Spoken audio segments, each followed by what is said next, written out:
은퇴 인생 이막의 시작이자 고민의 시작. 아, 은퇴하고 나면 시간 많아지겠지?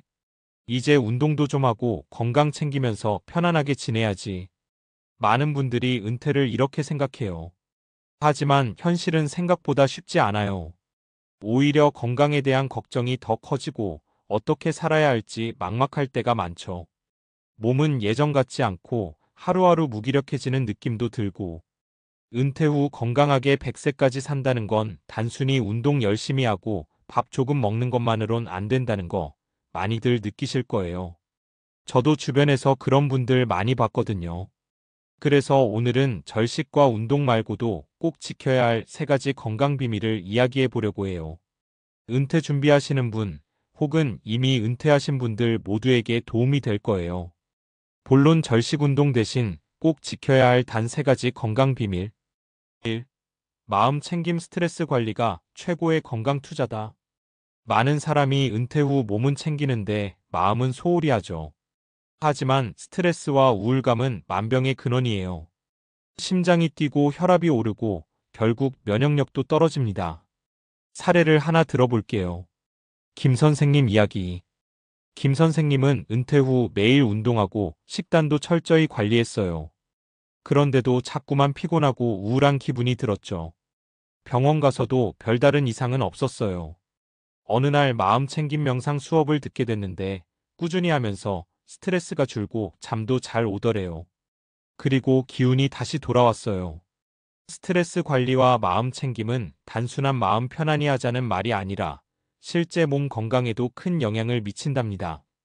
명상, 심호흡, 취미생활, 가족과의 대화 등으로 마음을 잘 돌봐야 해요. 2. 사회적 관계 유지 외로움이 건강을 해친다. 은퇴하면 사회적 활동이 줄어들면서 고립감, 외로움을 많이 느껴요. 이게 또 건강에 치명적이에요. 외로움은 뇌 기능 저하, 면역력 약화, 심지어 심장병 위험까지 높인다고 해요. 박 할머니 이야기. 박 할머니는 은퇴 후 혼자 집에 있는 시간이 많아졌어요. 처음엔 편했는데 시간이 지날수록 외롭고 우울해졌죠. 어느 날 동네 노인복지센터에서 운영하는 요가 교실에 나갔어요. 거기서 친구도 만들고 여러 활동도 하면서 몸과 마음이 활기차졌대요. 사회적 관계는 단순히 사람을 만나는 것 이상의 의미가 있어요. 함께 웃고 이야기하고 움직이는 게 우리 뇌와 몸에 큰 활력을 준답니다. 3. 일상에서의 규칙적인 루틴 만들기 꾸준함이 힘이다. 은퇴하면 시간은 많지만 해야 할 일이 없어서 하루가 무기력하게 지나가는 경우가 많아요. 이럴 때는 규칙적인 루틴을 만드는 게 중요해요. 무리한 운동이 아니라 매일 같은 시간에 일어나고 간단한 산책, 책 읽기, 가벼운 집안일이라도 꾸준히 하는 거죠. 이씨 아저씨 이야기.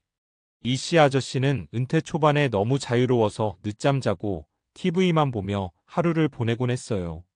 어느 날 동네 공원 산책 모임에 참여하게 됐는데 그 후로 매일 아침 30분씩 걸으면서 컨디션이 좋아졌고 하루가 훨씬 활기차졌어요.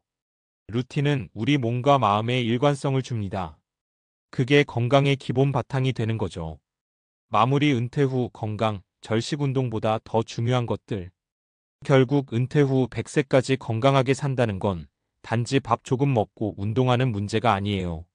마음 챙김으로 스트레스 관리하기, 사회적 관계를 계속 유지하기, 규칙적인 일상 루틴 만들기 이 3가지가 모여야 진짜 건강한 은퇴 생활이 만들어진답니다.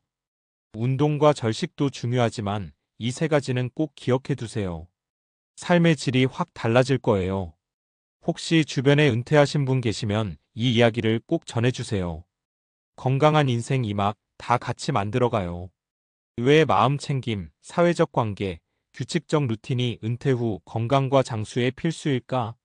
1. 마음 챙김과 스트레스 관리의 과학적 근거.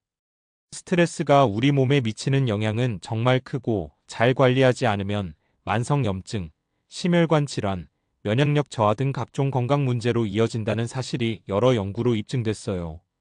코르티솔과 만성 스트레스. 스트레스를 받으면 우리 몸에서는 코르티솔이라는 호르몬이 분비돼요. 단기간에 적응하는 데 도움이 되지만 장기간 높게 유지되면 면역 체계를 무너뜨리고 혈압을 올리고 혈당 조절도 어렵게 만들죠. 마음 챙김 명상과 뇌 변화. 마음 챙김 명상은 코르티솔 수치를 낮추고 뇌의 스트레스 반응 영역의 편도체의 활동을 줄이는 것으로 나타났어요. 또한 전전두엽 피질 판단과 자기조절 담당의 두께가 증가해 긍정적 정서가 증가하는 효과도 보고되고 있습니다. 그래서 마음 챙김은 단순히 기분 좋게 만드는 걸 넘어 뇌와 몸을 실제로 건강하게 바꾸는 과학적 근거가 있는 방법이에요. 2. 사회적 관계와 건강의 상관관계. 외로움과 사망 위험. 미국 심리학회에 따르면 사회적 고립과 외로움은 심장질환, 뇌졸중, 치매 위험을 높이고 심지어 흡연이나 비만보다도 사망 위험을 크게 증가시킨다고 합니다. 옥시토신과 행복 호르몬. 사회적 교류가 있을 때 분비되는 옥시토신이라는 호르몬은 스트레스를 완화하고 혈압을 낮추며 염증 반응을 줄이는 효과가 있어요. 그래서 친구, 가족과의 유대는 몸과 마음 모두 건강하게 하는 역할을 합니다. 은퇴 후에도 꾸준히 사람들과 소통하는 것은 건강 유지뿐 아니라 장수에도 큰 도움이 되는 거죠. 3. 규칙적인 루틴과 생체 리듬 유지. 우리 몸은 24시간 주기로 돌아가는 생체 리듬 서카디언 리듬이 있어요. 이 리듬이 깨지면 수면장애, 대사질환, 면역력 저하가 일어나기 쉽죠. 규칙적 생활과 수면의 질. 규칙적인 생활 습관은 이 생체 리듬을 정상화하고 멜라토닌 분비를 촉진해 숙면을 돕습니다. 좋은 수면은 노화 방지와 질병 예방에 아주 중요해요. 꾸준한 가벼운 활동과 근육 유지. 또한 매일 규칙적으로 걷거나 가벼운 활동을 하면 근육과 관절 건강 유지에도 도움이 되고 뇌의 신경세포 연결성도 유지할 수 있다는 연구 결과가 있습니다. 요약하면 스트레스 관리로 몸속 만성 염증과 호르몬 불균형을 막는다. 사회적 관계를 유지해 뇌와 심혈관 건강을 지키고 외로움으로 인한 조기 사망 위험을 낮춘다. 규칙적인 루틴으로 생체 리듬을 정상화해 수면과 면역력을 높이고 꾸준한 신체 활동으로 근육과 뇌 기능을 지킨다. 이런 과학적 근거들이 바로 절식 운동 외에 꼭 지켜야 할 3가지 건강 비밀의 뒷받침이에요.